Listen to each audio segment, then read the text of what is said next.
O desespero de querer aprender tudo de uma só vez, sem fragmentar, sem focar no que ele está aprendendo agora e ficar nessa ânsia de querer entender todos os porquês ao redor daquela coisa que ele está aprendendo, deixa muito mais difícil os estudos sem necessidade, e esse é um dos maiores erros que o estudante de inglês pode cometer, principalmente no começo, querer aprender tudo de uma só vez. Por exemplo, ele aprende uma expressão, uma estrutura, uma frase que é usada para passar tal ideia, e isso gera para ele 1 milhão de porquês ao redor daquela frase. Ah, mas por que tal palavra foi usada dessa forma e não daquela outra forma? Ou então, mas se eu usasse de outra forma, seria a mesma ideia? Outro dia eu vi alguém na série usando uma outra frase que expressa uma ideia parecida. Tem alguma diferença? Esse 1 milhão de porquês que gera ao redor daquela frase, esse é o estresse sem necessidade que não precisa ter. Então, tá bom, aprendi essa frase, essa expressão, essa palavra é usada para isso. Ok, deve ter outras formas, deve ter os seus motivos, mas eu só preciso de primeiro entender que quando eu estiver nessa situação, eu tenho que usar essa ideia para isso. Focar no que você tá vendo agora e deixar os porquês ao redor e os motivos e aquele monte de explicação ao redor, deixa para quando precisar aparecer, porque vai aparecer eventualmente. Só que no começo, foca só no que você tá aprendendo agora, foca suas energias em entender o que você tá estudando hoje e deixa para entender esses porquês quando chegar a hora lá na frente, porque vai chegar. E essa mentalidade é importante porque quando você cria um monte de dúvidas no desespero logo no começo, a maioria delas você nem tem base o suficiente para entender ainda o porquê daquela dúvida. Então, se alguém tentasse te explicar aqueles porquês tão no começo, você não teria base para entender isso. Em vez de te ajudar, ia só te gerar mais dúvidas, ia te travar mais ainda, ia te segurar no ponto em que você podia ter simplesmente aceitado aquela ideia e seguido em frente, para entender lá na frente. Fazendo dessa forma, você avança mais rápido e você chega mais rápido no ponto em que você mesmo vai ser capaz de deduzir de tal coisa é usada por causa disso. Você vai ser capaz de chegar nessas conclusões por conta própria. E quando isso acontece, a coisa fica muito, muito clara na sua cabeça. Uma coisa que era fácil de você simplesmente, ok, quando eu estiver nessa situação, eu uso essa frase, uso essa expressão. Você gerou um monte de mistério em cima daquilo, um monte de dúvida, um monte de complicação em cima de uma coisa que era pra ser simples. Era pra ser simples, é só usar daquele jeito. E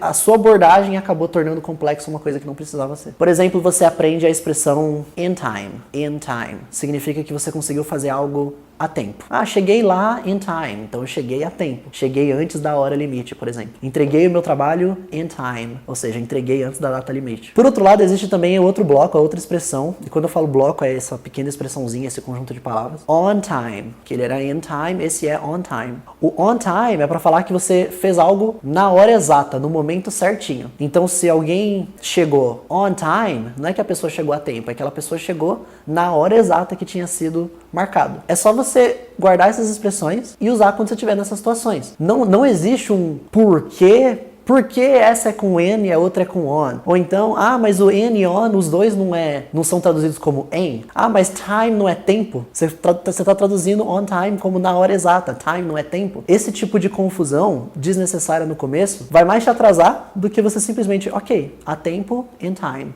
Fiz na hora exata, on time, vou usar isso aí e pronto. Lá na frente, quando você tiver mais base, você mesmo vai ter capacidade de chegar à conclusão de tal coisa é assim por causa disso, a outra coisa é por causa disso. Então você vai chegar nessas conclusões. Você podia simplesmente ter aceitado aquela expressão e avançado para ir aprender mais inglês, ter mais inglês na sua cabeça, aprender novas estruturas, e você ficou gastando energia preso naquela que era só aceitar e usar daquele jeito e pronto, segue o jogo. Às vezes tem uma resposta, tem um motivo, tal coisa é assim por causa disso. Só que das duas, uma, ou é aquela resposta que você não tem base para entender agora esse motivo. Um dia você vai entender quando você tiver mais base. No começo não. Ou às vezes até uma resposta que, se você perguntasse para um nativo por que ele é assim, ele ia falar, não sei, só sei que é, eu só uso. Não tem por que ficar criando tanto mistério. Então, existe um monte de coisas assim na nossa língua que a gente só usa porque sim. O porquê sim e o porquê não fazem bastante sentido, principalmente no começo, quando a gente está aprendendo inglês. Entender todos esses porquês a fundo, entender todos os motivos e até mesmo entender os termos técnicos, as coisas mais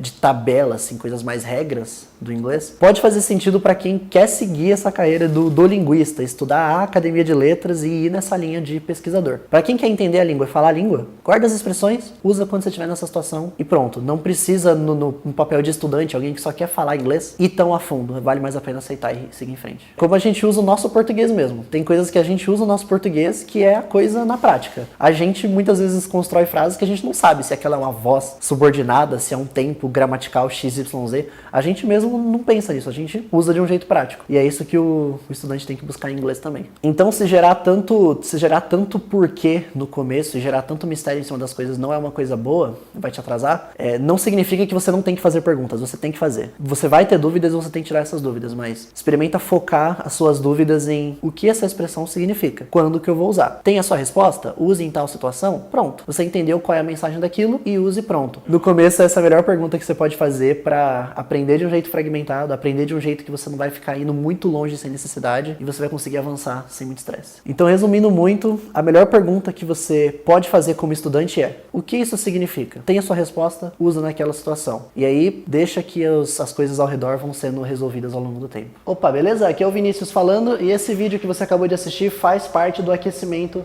para a Jornada da Fluência, que é o evento que eu vou fazer semana que vem, começando segunda-feira, dia 10. E se você vem me acompanhando aqui nas aulas do YouTube, você tem assistido o material que eu tenho postado por aqui, seja de inglês com filmes ou as aulas de inglês que eu tenho publicado, tá na hora de você dar o próximo passo. Então, tô passando aqui rapidinho para te lembrar que a Jornada da Fluência vai acontecer semana que vem. O evento vai acontecer aqui pelo YouTube e vai ser gratuito. Para você poder se inscrever para participar, a primeira coisa que você pode fazer é garantir que está inscrito aqui no canal mesmo que você está assistindo.